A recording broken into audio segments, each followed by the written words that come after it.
Welcome to This Explainer. Today, we're going to extract some surprisingly profound adult-level wisdom about problem-solving, creative limitations, and delegation. And we're getting it from a pretty unexpected place, the story of A Bad Drawer by Seth Fishman and Friends. Now, on the surface, this might just look like a lighthearted narrative, but it actually contains a literal masterclass in how we handle our own professional and creative roadblocks. You know that incredibly relatable feeling of having a grand vision, but completely lacking the technical skill to execute it yourself? We have absolutely all been there, right? You picture the final product perfectly in your head, but when you actually try to bring it into the real world, the result is just completely underwhelming. Well, today, we're going to break down exactly how to navigate that frustration by looking closely at 5 very specific, pivotal sentences from our source material. Section 1. Acknowledging your creative limits.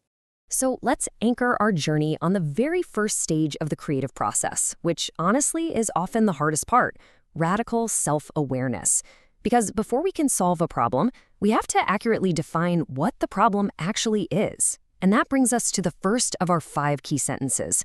The narrator sets the stage by immediately owning their limitation, saying, "Here's the thing, I'm a bad drawer," like real bad. It's just a moment of pure honesty right out of the gate. But think about how this applies to our daily lives. In our own careers, how often do we try to hide our weaknesses? Saying "I'm a bad drawer" out loud is the crucial first step to moving past it. It's a real exercise in taking inventory of your capabilities without letting your ego get in the way. By acknowledging this limitation up front, the narrator stops wasting precious energy pretending to be something they just aren't. But here's the kicker. Admitting a weakness definitely doesn't mean you lack value. The narrator immediately balances that self-critique by listing what they are actually good at, playing soccer pretty okay, being good at math, and, super importantly for later, making the best cookies. In practical terms, acknowledging you are a bad drawer, or a bad coder, or a bad public speaker means recognizing those specific weaknesses while confidently owning your unrelated strengths. You're building a foundation of self-awareness where you know exactly what you bring to the table and exactly what you don't. Section 2. The frustrating execution gap. Once we define our limits and our strengths, we inevitably run right into the frustration of trying to force those limits to work anyway. It's basically human nature to try and power through our weaknesses with sheer willpower. Which brings us to our second key sentence, and it's a powerful one. I've practiced and practiced, but it's like my hands can't hear my brain. This brilliantly illustrates what's often called the Ira Glass gap. That's when your taste and your creative vision are just vastly superior to your current physical talent. The narrator is desperately trying to force their hands to match their imagination. Practically speaking, this means realizing that while practice is obviously important, there are moments where the gap between your brain's vision and your hand's output is just way too wide to bridge on a tight timeline. It's the painful realization that going at it solo isn't always the solution to every problem. For the narrator, the physical manifestation of this gap is pretty stark. No matter how hard they practice, the physical output is just a pine tree. And even then, they admit it's basically just a messy scribble. It's such a highly relatable moment of execution failure. We all have our own version of that scribbled pine tree, don't we? That task we spend hours on only for the result to look amateurish and rushed, simply because we don't have the specialized skill required. Section 3. Evaluating vision versus reality.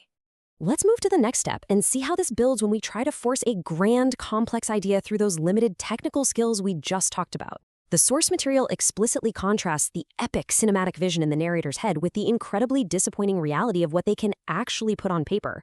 The vision is incredible. It's an adventure about a mouse named Bailey who rides a half-cat, half-bird named Catbird, and together they save the Mouse Kingdom from invading wand-wielding dragons. I mean, it is a fantastic, rich concept. But when translated through the narrator's hands, it just looks like that scribbled pine tree. Which perfectly tees up our third key sentence. That's not exactly how I imagined it. Contextually, this is the exact moment the narrator looks down at the paper and faces facts. In our day-to-day lives, this represents objective evaluation. It's that tough ability to look at your own work, step back, and honestly say, yeah, this isn't hitting the mark. It captures the universal disappointment of launching a project that just completely falls flat compared to the original concept. But more importantly, it marks the end of denial. By saying this out loud, the narrator accepts that the current solo strategy has officially failed. Section 4. The power of asking. Okay, here is the real turning point of our explainer. Instead of giving up on Bailey the mouse, Catbird, and those wand-wielding dragons, our narrator makes a critical pivot. They move from solo struggling to strategic team delegation. The narrator starts looking outward, mapping out the highly specialized skills of the people around them. Let's look at the lineup. Tilly is great at drawing enormous skyscrapers and scenery for world building. One Jessica is amazing at decorating outfits, which is perfect for mouse costumes. The other Jessica draws letters like museum pieces, making her the ideal calligrapher. Anna creates the most realistic birds and cats, which is absolutely essential for a catbird. Armand designs his own toys, so he can handle the hot air balloon. And even the narrator's little brother Ethan draws better dragons. This perfectly illustrates a highly practical daily strategy, identifying specific, specialized talents within your network. Instead of trying to be the master of everything, you become the director, assigning the right tasks to the right specialists. So the really crucial point here is how the narrator organizes this collaboration. They follow a very clear set of steps. First, they have the grand vision. Second, they match their friends to the specific needs of the project. But step 3 is where it gets genuinely brilliant. They establish a simple trade economy.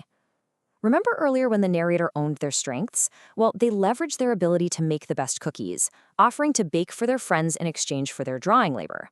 They use what they are genuinely good at to compensate their team for the skills they lack. It's such a smart move. And that leads us to our fourth focus sentence, which is honestly the true central thesis of the whole story.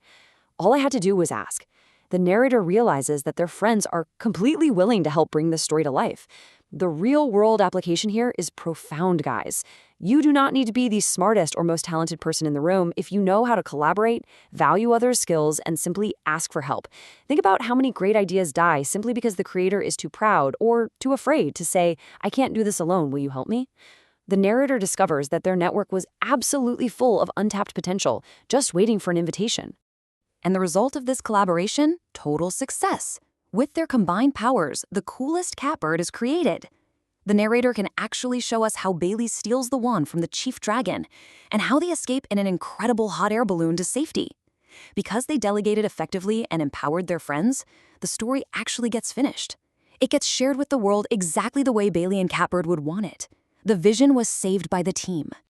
Section 5. Navigating the next challenge.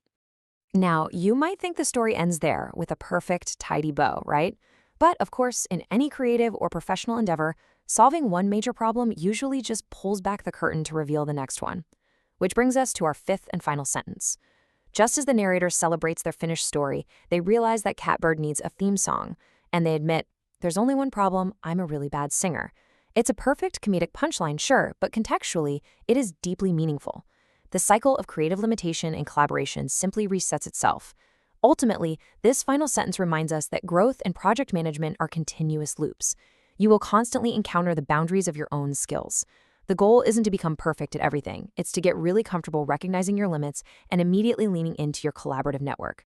So, as we wrap up this explainer, I really want you to reflect on your own current projects. Think about where you are currently stuck, grinding your gears, trying to do it all yourself when your hands just won't listen to your brain. What is your current bad singing or bad drawing challenge? And more importantly, who is in your network that has the exact specialized skill you need, and who might you be able to trade some of your own metaphorical cookies with? The grand visions in your head absolutely deserve to be brought to life. Maybe all you have to do is ask.